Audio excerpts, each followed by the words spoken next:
stāstīšu par mūzikas instrumentiem Latgales keramikā un Latgales kultūrvēstures muzeja krājumā. Un nākamā skaņa. Ar šādu teikumu mūs arī uzrunā Antons Ušpelis, apmeklējot Latgales keramikas ekspozīciju Podi, vāzes, medaunieki, maziem bērniem svilponieki. Un tieši ar tādu laikam galveno kārtu vadmotīvu arī Latgales keramiķi ļoti ilgi radīja dažādus mūzikas instrumentus un strādāja ar mālu priekš bērniem, lai būtu ar ko rotaļāties un lai bērniem būtu interesanti, aizraujoši, noteikti patrenēt arī savu balss aparātu fonētisko, ja, bet toreiz droši vien par to arī nedomāju tik ļoti. Ja. Ir arī tā, ka tiek rakstīts literatūrā par to, ka, protams, ar māla palīdzību un veidojot svilpauniekus vai mazus mūzikas instrumentus cilvēks trenējās mālu izprast, ja, bet arī vēl tāds fakts tiek minēts interesants, ka ja bērns mājās tātad sataisiet tos mazos svilpauniekus, viņam izdevās veiksmīgi, tad savukārt tētis podnieks braucot uz tirgu, lai nevajadzētu naudiņu dot cilvēkam atpakaļ, ja vajadzēja izdot kaut ko, tad izdeva svilpaunieku, ja, naudiņas vēja vietā. Tas man likās diezgan interesants fakts, jā, jo naudiņa Latgalē podniekiem vienmēr ir bijusi ļoti svarīga vērtība, ja. Tātad gandrīz ik viens Latgales podnieks ir izgatavojis dažādus mūzikas instrumentus, galvenokārt dažādus pilnplastikas figūriņas, svilpauniekus, stabules un arī īpašus svilpaunieku veidus, lakstīgalas, atvainojiet par kļūdu. Gramatiskā kļūda ir svilpaunieki, ja? Es atvainojos. Ar figūriņu veidošanu jaunais censonis uzsāk iepazīt mālu kā materiālu, sasniedzot noteiktu meistarības pakāpi amata prasmē, nereti pilnveido šo jomu kā pārliecinošu mazo formu tēlniecību. Šajā sakarā es gribu piebilst to, ka es esmu arī ļoti bieži sarunās ar vīru, kura vairs nav dzirdējusi to, kā Jānis Pujāts ir mācījis, kā ir jāveido un jāstrādā pie mazām formām un pie arī svilpauniekiem, ka tas nevar būt vienkārši statisks dzīvnieks, kas vienkārši sēž, ja, vai, piemēram, tur lopiņš kāds, vai vienalga arī cilvēku, viņam ir jābūt kustībai, jābūt plastikai, jābūt ekspresijai, ja, un tas ir vienkāršākais variants, ja jūs attēlojat dzīvnieku tādu, kā viņš, piemēram, kaķītis tur tup vai putniņš zarā sēž, ja, ka vajag noteikti viņam piešķirt raksturu, ja. Mūzikas instrumenti tātad kā rotaļlietas vai priekšmeti, ar kuru palīdzību atskaņot mūziku. Svilpaunieks kā Latgales keramikas un tautas mākslas atpazīšanās zīme, zināmā mērā simbols. Es ieliku vārdu suvenīrs pēdiņās, tāpēc, ka no lietišķās mākslas viedokļa pēdējā laikā šis vārds suvenīrs ir ieguvis tādu nevisai jauku nokrāsu, varbūt tas ir saistībā ar padomi laikiem, nezinu, bet vienu brīdi tika spriests par to, kāds varētu būt, piemēram, latviešu suvenīrs vai latgaļu suvenīrs, ja, nu vienalga vai kāda cita reģiona suvenīrs, bet par cik tas ļoti bieži izskan ar tādu skanējumu, mazliet tā kā ražošana, atkārtošanās, ja, tad negribētos tādu vārdu lietot. Ja. Un vēl arī nedaudz pastāstīšu par svilpaunieka izmantošanu arī jaunu mākslas darbu tāda kā tapšanā. Protams, ka visvairāk par to ir stāstījis Jānis Pujāts, ja, svilpaunieks, kā arī Ziemeļlatgalē ir ļoti populāra, tā ir visā Latgales teritorijā, ja, ļoti populāra rotaļlieta. Ar svilpaunieku vēl kā bērns dzimtpodnieks sāk savas māla darba gaitas un visu garu mūžu izvirpojies, ar svilpaunieku nobeidz tās, jo virpošanai vienkārši nepietiek spēka. Latgales keramikas krājumā pavisam ir 235 priekšmeti, kuri saistāmi ar vārdu svilpaunieks. Vecākais ir Juliana Zagorska svilpaunieks, viņš šeit arī ir eksponēts. Tas ir šeit zirdziņš, kuram mugurā ir gailītis.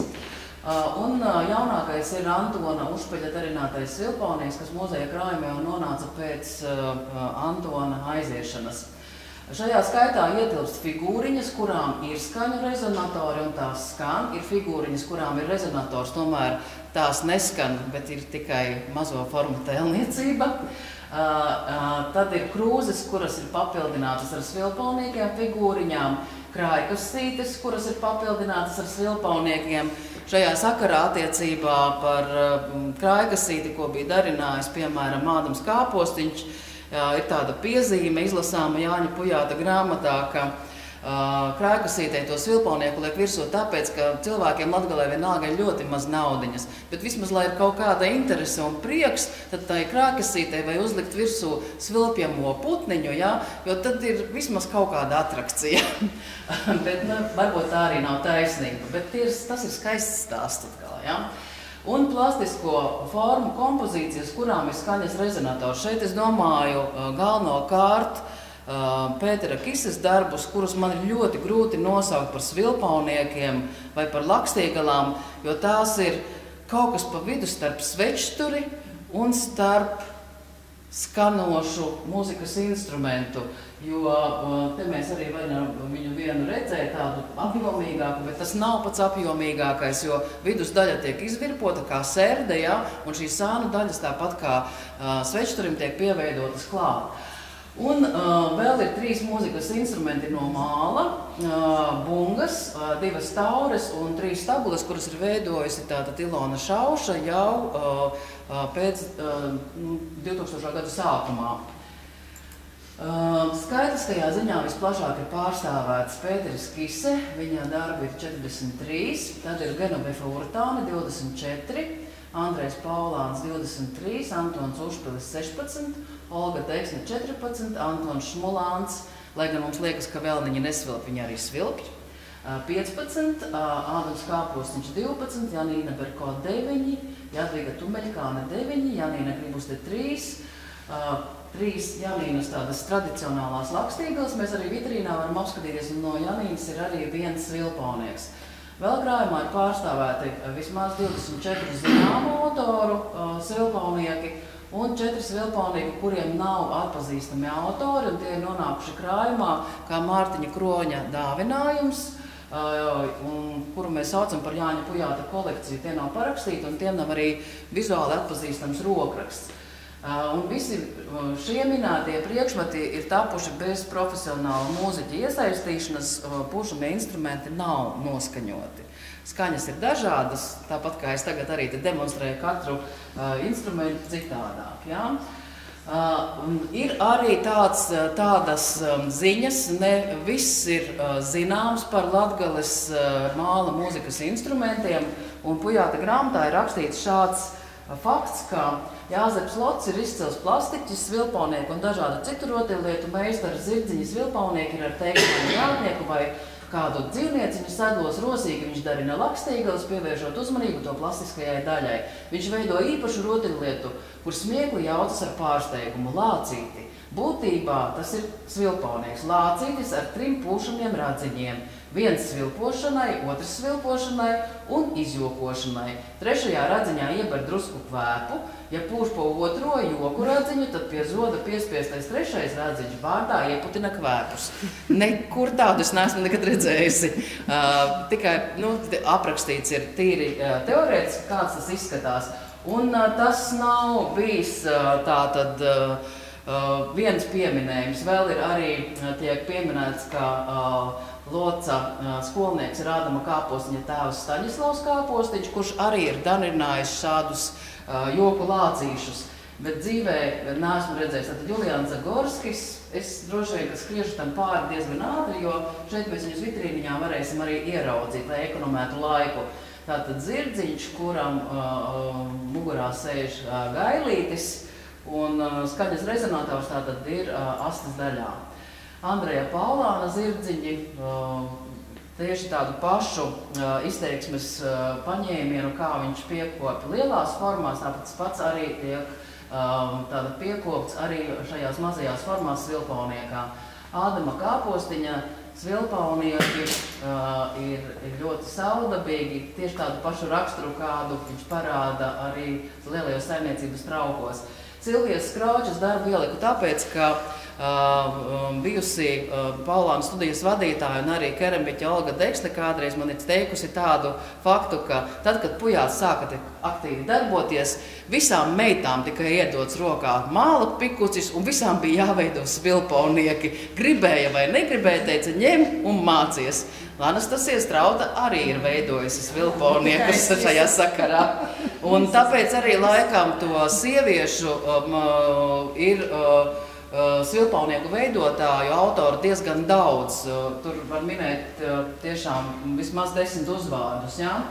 Evalda Vasilevska svilpaunieku nav daudz, bet viņi visi ne tik lielā mērā atgādina svilpauniekus, cik tādas plastiskas māla formas, kurās autors ir mēģinājis vienkārši piešķirt konkrētajam tēlam tādu vairāk ekspresiju, izteiksmi un tādu kā emocionālu vairāk pieskaņu. Šis, piemēram, ir zirdziņš, kuru vizuāli nemaz nevar par zirdziņu nosaukt. Jauno laiku tāds liels svilpaunieku meistars bija Antons Ušpelis, ja, un Antons darināja ļoti bieži katra gada Latvijas dziedošo putnu, vienalga vai tas bija Rubenis vai kāds cits. Dažreiz viņi arī mēdza neskanēt, bet viņi bija vizuāli ļoti efektīgi. Viņi ir vizuāli ļoti efektīgi, plastiski, liela uzmanība tiek pievērsta faktūras radīšanai, arī paša dzīvnieka ekspresijai, ja, un atveidojumā tādam emocionālam piesātinājumam. Tas ir šī ir meža cūka, kuru grūti iedomāties, ka tas varētu būt svilpaunieks, bet viņa tiešām svilpj, un viņai viss ir kārtībā, ja, bet tas viss tā skaistā faktūra, kā ir izveidota virsma, ja, šai meža cūkai, ir vienkārši brīnišķīga, un viņa ir skatāma no visām pusēm, kā tāds pilna apjoma tēlniecības mazs darbs, ja, un izteiksme atspoguļojas pat viņa bēdīgajās acīs. Ādams Kāpostiņš un Kraikasīte ar svilpaunieku virsū svilpķi. Es pārbaudīju, jā. Nav gluži tā, kā varētu būt. Un ir arī tāda viena ļoti jauka tradīcija Latgales keramikā, ja, kad pie dzeramajām lielajām krūzēm klāt tiek piestiprināts tātad svilpaunieka korpusiņš, un visbiežāk tātad tas tiek izmantots, lai lielos godos vai svētkos dalot alu vai kādu citu dzērienu, ja, cilvēkus uzjautrinātu, ja, un koncentrētu viņa uzmanību kādai noteiktai darbībai, iesilpjot svilpītē un liekot viņiem tā kā mazliet saņemties. Jā, te arī tuvumā var redzēt, ka šim svilpauniekam tiek veltīta arī īpaša uzmanība, ja, plastiskajā ziņā gan cepkulam, ja, gan pašam korpusiņam, ja, un pat rezonatoram skaņas. Pētera Kises darbi ir ļoti plastiski, izcili, vienalga vai tās ir viens dzīvnieks ar brīnišķīgi skaisti veidotiem ragiem, plastiskām tādām jaukām volūtiņām, ja, vai tā ir liela pamatīga tāda kompozīcija, ja, kurā katrs atveidojamais tēls ir individuāls, tam ir piešķirta īpaša uzmanība, bet tiek veltīta veidojot, ja, un tur nav neviena trafareta, katra figūriņa ir apskatāma, un par to var izbaudīt un izpriecāties. Un te var ļoti labi redzēt, ja, ka centrālā daļa ir izvirpota uz virpas, ja, un šīs sānu daļas, ja pleci, ir vienkārši pieveidoti klāt. Var tikai apbrīnot, ka cilvēkam ir pievitis tāds talants, ka viņš kaut ko tādu ir spējis izgatavot. Un tātad šī personība sazinājās tātad Jānis Žogovs ar mani pavisam nesen, un paldies, protams, viņam par to, jo mēdz gadīties, kad cilvēks nestrādā ar māli jau 30 gadus, jā, bet tātad viņš uzskatāms par pirmo profesionālo mūziķi, kurš skaņoja tātad pats savus svilpauniekus un arī stabules un arī uz šiem mūzikas instrumentiem regulāri un vienmēr arī izpildīja un atskaņoja mūziku. Gan izstāžu atklāšanās, gan dažādās tematiskās norisēs un, jā, šobrīd gan viņš nedzīvo Latgalē, un uz Latgalē atbrauc ārkārtīgi reti. Tātad laika periodā, kad mums tātad bija ļoti populāra jau tāda folkloras kustība un dažādu folkloras kopu rašanās un muzicēšana, mūzikas instrumentu izgatavošanai ir pievērsusies Ilona Šauša no Daugavpils. Tātad šī ir viena no taurēm, ko viņi izgatavoja. Otra taura šeit ir apakšā apskatāma. Man jāsaka, ka arī es biju klāt vienā plenērā, kas notika manās mājās Akmenīšos 2002. gadā. Mums bija tāds pasākums Skaņas mālā, kad tātad māla meistari kopā ar folkloristiem mūziķiem sadarbojās.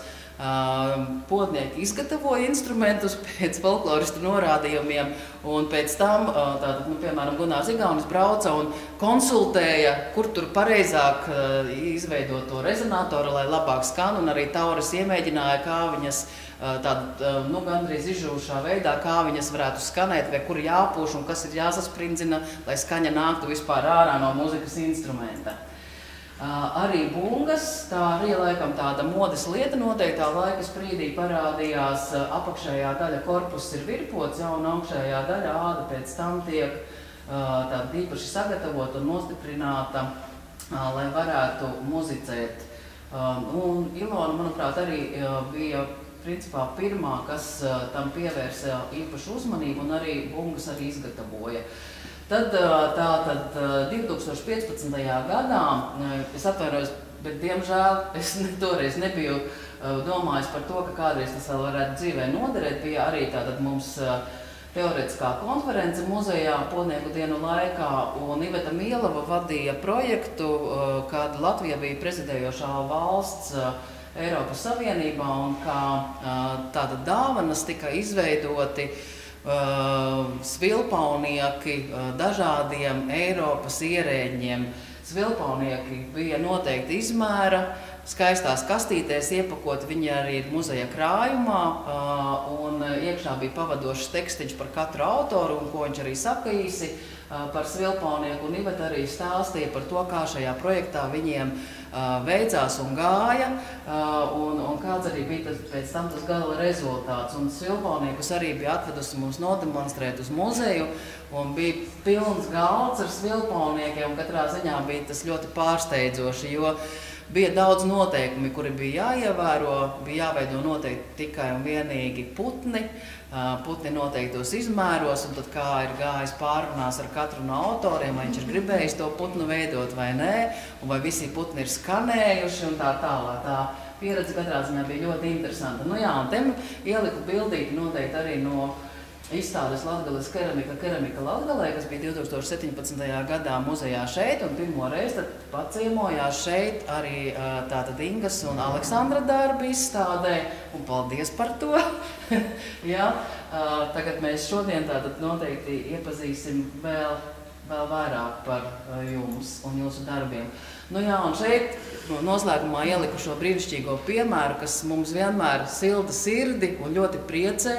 Tātad Annas Soltanes Romeres gleznotais, es gribu teikt gleznotais darbs, tātad Pļavas ziedi uz tumša fona, papīrs akvarelis Janapoli, 37. gads, Tātad mēs sastapāmies ar Romeru kolekcijas darbiem arī Ksavierija Andermaņa zīmējumā skaistajā, kuru mēs uzzinājām pateicoties Inesei, jo Inese pirms tam studēja savukārt savu jautājumu un arī vajadzēja izmantot Andermaņa padarīto darbu. Un mēs savukārt uzzinājām, ka šis pētnieks ir paciemojies arī pie Romeriem, un savukārt Anna ir uzgleznojuši šo brīnišķīgo darbu, iemūžinot Latgales keramiku no sava vīra kolekcijas, vai no Romeru kolekcijas, un šeit arī apakšā ir tātad divi skaisti svilpaunieki. Un šeit svilpaunieks jau kļuvis ir par jaunu objektu, jaunā tātad mākslas darbā. Tas, protams, ļoti priecē.